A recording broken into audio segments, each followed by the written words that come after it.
Listen to this. 5 of the hardest reasons you break up with someone that is ultimately the hardest reason for you to get over.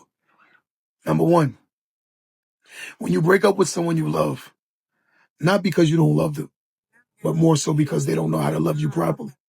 It is hard to stay with someone that don't love you to the magnitude of what you believe you should be loved. Sometimes we date people longer than our time and it's been expired, but yet and still we forcefully make our situation stay longer than it is. So again, it's hard to walk away from someone you love, but they don't know how to love you properly. Number 2, in long-term relationships, sometimes people don't grow together, so they grow apart. You might want one thing, she might want another, he might want something else. So sometimes in life, people don't fall out of love, they just not fall into place. Things don't make sense anymore. When you were younger, it was easier to play house than it is to build a house. Once you get to a certain age, you start wanting to build a house.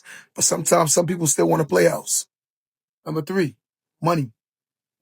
They say the biggest reason for separation in 2023 is money. Some people undervalue money. Some people overvalue money. Here's the logistics. Whether wrong or right, it depends on how you feel about money. People that undervalue money tend to spend money recklessly. People that overvalue money tend to not spend money at all. When it comes to money, you guys have to have a balance, right? And you have to have communication. And secondly, you got to also know where you are financially.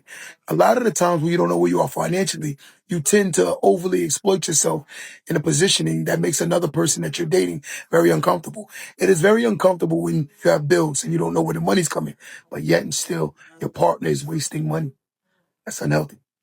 Number 4, children. I think a lot of people don't take into account how different the children's lives become when both parents are not present anymore. I think when people date, they don't look that far ahead and see that a lot of children grow up with a lot of emotional problems based on the fact that both parents weren't there. A lot of kids are angry. A lot of kids are upset, right? So when you're dating someone, you have to be conscious that, especially when there's a child involved, you have to be more mature. A lot of people don't take that into accountability, are accountable to understand that. You got to think more for your children and understand it's not about you once you start making babies. Number 5, when you've done all you can do, but the love is not being reciprocated. That is sometimes one of the worst situations to be in, right? When you think you're doing a lot, but yet and still the person don't still see it as a lot. We tend to not understand how to love people. Sometimes the way you want to be loved is how you give love, but that's not how the person want to receive love. In order to know your mate, sometimes you have to take yourself outside of yourself and put yourself in the other person's body so you can understand them. Everyone has a different love language.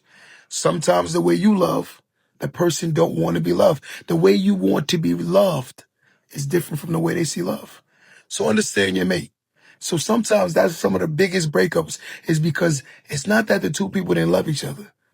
They just didn't know how to love each other. Don't let that go over your head.